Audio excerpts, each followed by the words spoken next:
Yo, what's poppin', MVP gang? It's your boy, PraviMVP, back with another certified banger. Today, we're diving into the wild world of NBA 2K25, where win percentages are faker than a botched BBL, and stats, yeah, they looking more padded than push-up bras. So stay locked in, because we about to break it all down and expose the truth. Smack fire out that like button right now. Keep real talk alive in the algorithm, featuring live gameplay from the proving grounds, which served as inspiration for today's video. A veteran five, sellout at small forward, and a sellout power forward on the team highlight the exact problem that we are having within the community, making win percentages completely meaningless.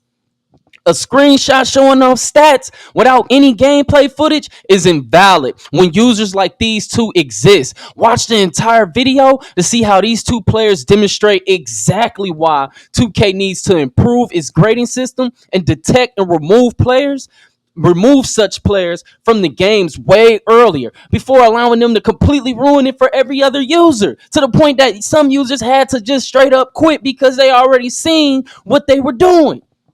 The power forward even got on the mic and openly admitted he was selling because he wasn't getting the ball, revealing that winning was never his priority. Meanwhile, the small forward intentionally threw the game until all the other players on the team quit, except myself. Once he had the court to himself, he suddenly started playing his heart out, clearly focused on stat padding. This behavior highlights a growing issue in the community. Players chasing personal stats over victories. It undermines the integrity of the game as it shifts the focus from teamwork and strategy to individual accolades. And as I keep saying, 2K got to stop incentivizing it with these season rewards. Like, stop putting points inside the season rewards for them to get little mask or jersey or whatever. You need to start putting field goal percentage, 3-point percentage, assist to turnover ratio. It's so many other stats you can use. You do never need to put points as an incentive for anybody in the community to win anything. You only throwing fuel on a fire that's already raging hot. Dudes are really care more about points than win. Majority of this new generation of men are extremely weak-minded. Like, you supposed to have a winning mentality. I talk about it all the time. I'm gonna keep talking about it. Everything you do as a man, you should want to win. I don't care what it is. If another man is walking his dog next to you, you should want to be the best. I don't care what you do. You should want to be the best at it. Let's break it all down. Win percentages in NBA 2K25 have become one of the most overrated, unreliable stats, largely due to the behaviors that frequently occur within the game. Many players intentionally throw matches for a variety of reasons, whether it's trolling, trying to manipulate matchmaking, helping friends boost their stats, or simply quitting out of frustration. This behavior has become so widespread that it significantly undermines the credibility of a win percentage metric. For instance, some players purposely tank games in Pro-Am, Proving Grounds, or Rec to exploit the mismatching systems, hoping to face easier competition in their next match. Others quit early when they feel the game isn't going their way, leaving their teammates to fend for themselves and take losses that weren't entirely in their control. I done seen too many videos, dudes talking about win percentage as if it validates what you're doing on this game. It really does not. If you got an 80-something win percentage, but your 3-point percentage is below 50%, bro, you're not that guy. Like, I'm just being honest with you. That doesn't mean you're good at the game. That just means whoever you playing with is good. Because if you can't even shoot over 50% from three, you're not a comp player. I don't care what you think. I don't care about your win percentage. That doesn't tell me anything. You can't even hit a consistent shot in this game, and you think just because your win percentage is high, that makes you good. No, all that is showing you is that dudes on this game is complete trash when a dude under 50% shooting from three can have an 86 win percentage or better. Makes no sense. That just shows that a lot of people get matched up when you got a set squad, and I'm telling y'all how easy it is to win with a set squad because they constantly put in set squads against randoms. 2K has yet to fix that problem. So it ain't doing nothing, but these dudes who really not that good, but when they're getting put against randoms, they're capitalizing on that. That's why I tell people it's easy to have an 85 win percentage in this community once you have a set squad. Extremely easy. If you have a set squad and you are under an 85 win percentage, that's your set squad's not good. You might as well just throw it away because you out here winning at a rate that you can do by yourself. Because if I'm over 60, I'm over 60% by myself. I'm over 50% in the proving grounds 5v5 by myself. I'm over in 3v3 proving grounds. I'm over 70%, over 80% in 3v3 proving grounds. So I'm just saying, if a solo player can do all that, put me with players that's just as good as me and it's going to skyrocket. Just put me with people who want to win. Like, just pay attention to what happens in this video, and that will show you that you cannot control a win percentage. I don't care what you think. If you're not playing within the set squad, you have no control over your win percentage. These are even cases of players who queue into games. There are even cases of players who queue into games with no intention of playing seriously, either to disrupt the experience for others or to farm VC passively. The problem is even further compounded by the fact NBA 2K lacks effective mechanisms to address these behaviors. Quitters are often met with minimal penalties, if any, and the matchmaking system doesn't account for players who habitually throw games. I already made a video on how to report people, but like I said, most people are not going to go through all of that to report somebody. It's too much, and the average user he's just not. I told 2K support directly when I was in a conversation with him. Y'all need to be able to have something where a person can record something and just upload it, just like how YouTube got it. Like, I can drag and drop the video, upload it, and give you a report on it, and you can review it. And these dudes need to start getting 30-day bans when they're doing unsportsmanlike conduct every single time. But it need to be easier to report people. It should not be so hard to report people for the average user, because the average user aren't going to go through all the steps that's required. Additionally, the competitive nature of the community often encourages stat padding at the expense of team play, leading to some players to prioritize personal numbers over winning the game. All this contributes to the devaluation of win percentages as a meaningful statistic. Instead of representing skill, teamwork, and consistency, the stat often reflects the chaotic and unpredictable environment of online play, where external factors like quitting, trolling, and matchmaking manipulation play an outsized role. Until these issues are addressed, win percentages in NBA 2K25 will remain a flawed and overrated metric, far from reliable for any measure of a player's ability that they are often made out to be. A lot of these dudes get carried to their win percentages. I'm just being 100% honest. Like, a lot of these dudes, that's why the community be like, man, being a purple plate don't mean nothing. I done been sold by a bunch of purple plates. Yeah, because that's one of them dudes that I'm talking about. He don't even shoot 50% from three, but got an 86 win percentage and he purple. But he think he's good at the game. No, you need to tell your girl should take your system and just cash all that in. You don't even know what you're doing. You just lucky enough to be playing with somebody who's actually good, but your actual skill at the game, you're not good. You need to work on it. I'm just being honest. A lot of dudes need to work on their game, and they don't like to hear that. They don't like to hear the truth.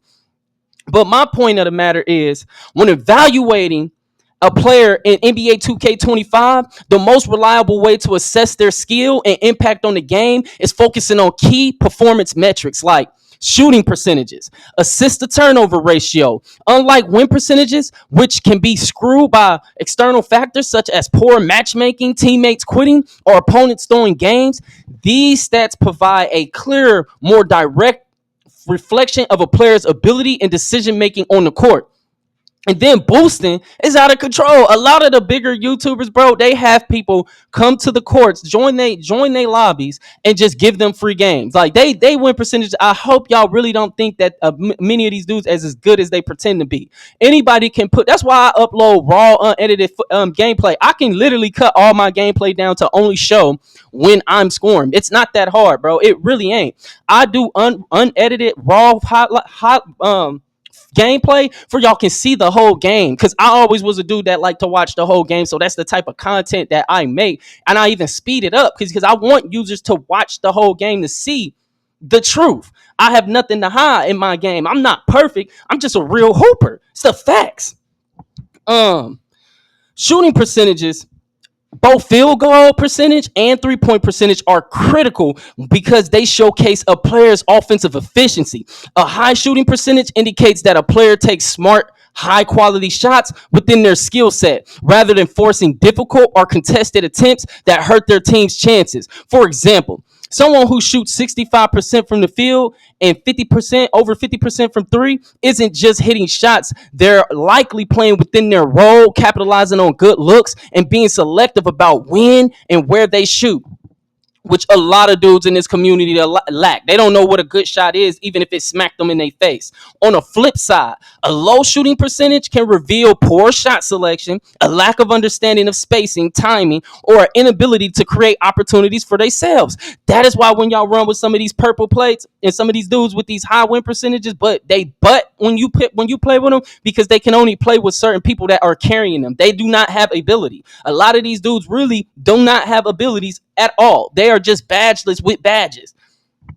Assist to turnover ratio, on the other hand, is a vital measure of decision making and court vision, especially for players handling the ball frequently. This stats highlight whether a player is facilitating the offense effectively or making careless mistakes that lead to turnovers. A player with a high assist to turnover ratio demonstrates playmaking ability, unselfishness, and an understanding of how to create scoring opportunities for their teammates without taking those unnecessary risks. For example, anyone that's averaging over a 3-to-1 to assist turnover per game, 3 assists to 1 turnover per game or better, are clearly making smart decisions, finding open teammates, and protecting possessions. In contrast, a low ratio suggests reckless ball handling, poor passing accuracy, or the inability to read defenses, traits that can hurt the flow of the game and make them a liability on offense. So I want y'all, when y'all looking at dudes' cards, please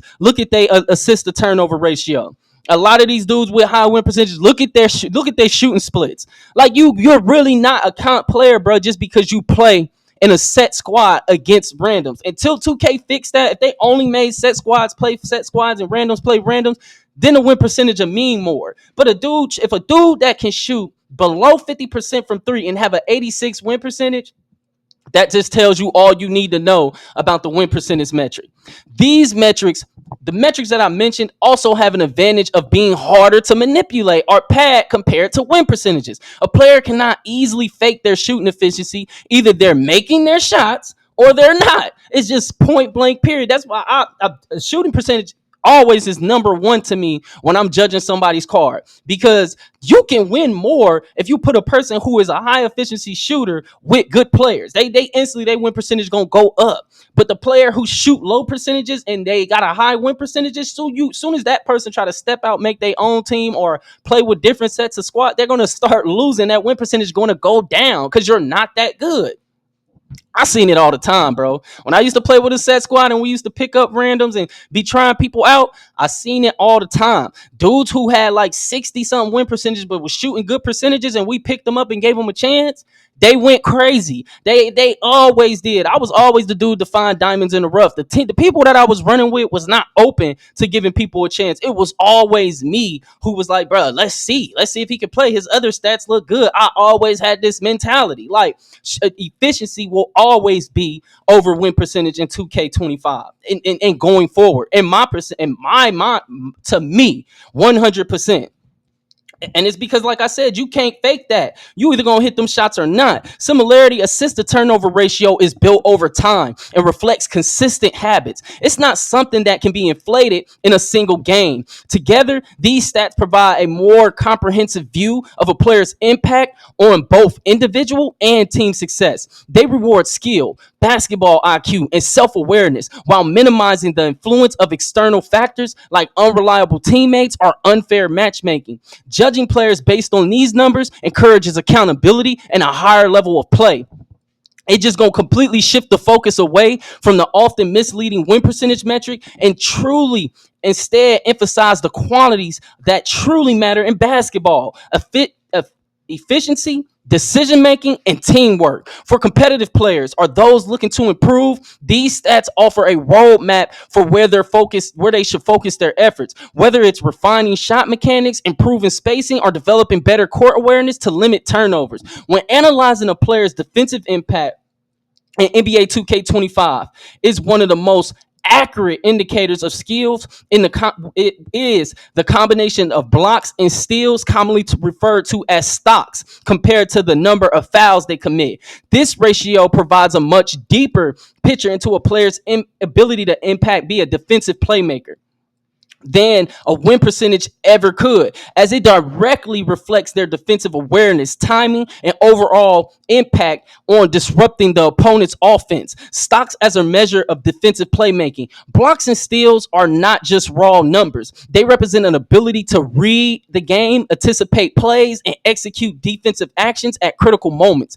A high number of blocks per game will suggest that a player has excellent timing and positioning, particularly around the rim. It shows that they are capable of protecting the paint, contesting shots effectively, and altering the decisions of opponents that are driving to the basket, which is vital in NBA 2K25, which is the Rim Runners edition. On the other hand, a high number of steals indicate that a player has quick hands, strong anticipation, and a keen understanding of passing lanes and ball handler tendencies.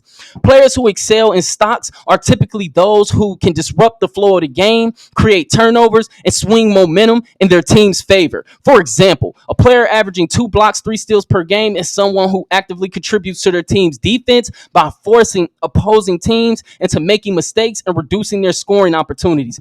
This level of defensive impact requires a high basketball IQ, discipline, and consistent effort. The role of fouls in evaluating defense. However, stocks alone don't tell the full story. Compare them to the fouls, add an important layer of context. A player who racks up blocks and steals but commits a high number of fouls may lack the discipline or defensive technique needed to truly be effective. Fouls often indicate over aggressiveness, poor positioning, or a lack of control when making defensive plays.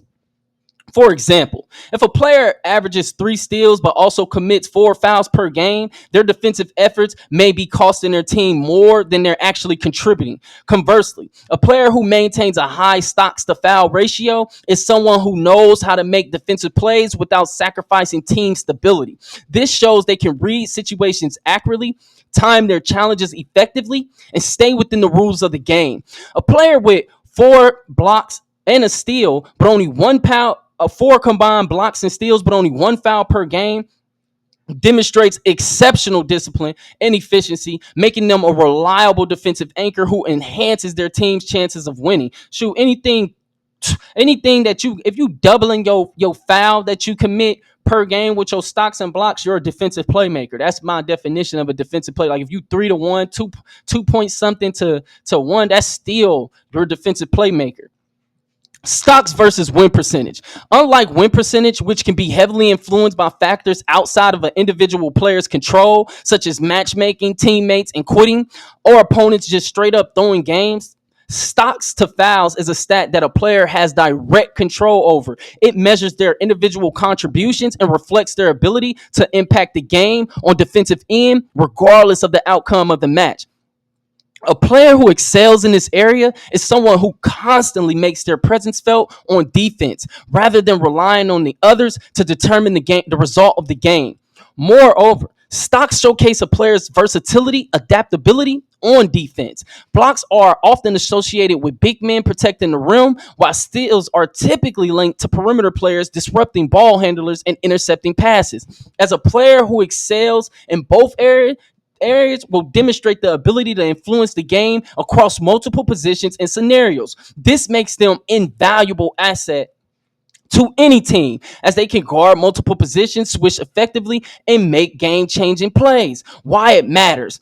Judging players based on their stocks to foul ratio encourages a higher level of defensive play and rewards those who focus on contributing to their team in meaningful ways. It shifts the narrative away from overrated metrics like win percentage and highlights the importance of defensive playmaking, which is often overvalued in the NBA 2K25 community. For competitive players, it serves as a reminder that defense is just as critical as offense, and that being a reliable defensive presence can make all the difference in close games. It always does. In short, blocks and steals compared to fouls provide a much better indicator of a player's skill level in NBA 2K25. They reflect a player's ability to be disciplined, effective defensive playmaker, offering a true measure of impact of the game that is both reliable and difficult to manipulate. In conclusion, the way we evaluate player performance in NBA 2K needs a serious overhaul. Win percentages, while historically have been a hallmark of success, are now more than flawed and overrated metric plagued by unreliable behaviors like quitting, stat padding, and matchmaking manipulation. Instead of relying on this outdated stat, we need to shift our focus to metrics that truly reflect individual skill and contribution to the game. Shooting percentages and assist to turnover ratios provide a clear picture of a player's offensive efficiency and decision making, rewarding smart, consistent play over inflated numbers. Meanwhile, blocks and steals, aka stocks, when compared to fouls, highlight a player's ability to be disciplined defensive playmaker, showcasing their impact on the game in ways that a win percentage just simply cannot. That's why you get with dudes who got high win percentages and then you like, where's the skill? Where is it? You didn't look at them other numbers, bruh. Ultimately, these advanced metrics not only promote accountability and skill development, but it also encourages a more competitive and authentic experience for players who value true performance over superficial stats. By focusing on what really matters, efficiency, playmaking, and defense, we can build a better, more credible way to judge a player performance in NBA 2K25. So, MVP gang, the next time someone flashes their win percentage, ask them to show they shooting splits, assist to turnover ratio, and stocks to fouls instead. Numbers don't lie, but win percentages surely do. Let's push for a higher standard in a 2K community, one rooted in skill, discipline, and teamwork. If you agree, drop a like, share this video, and let's spread the message. It's time to elevate the game. Stay sharp, stay smart, and as always, stay MVP. Blessing to the Most High. Peace.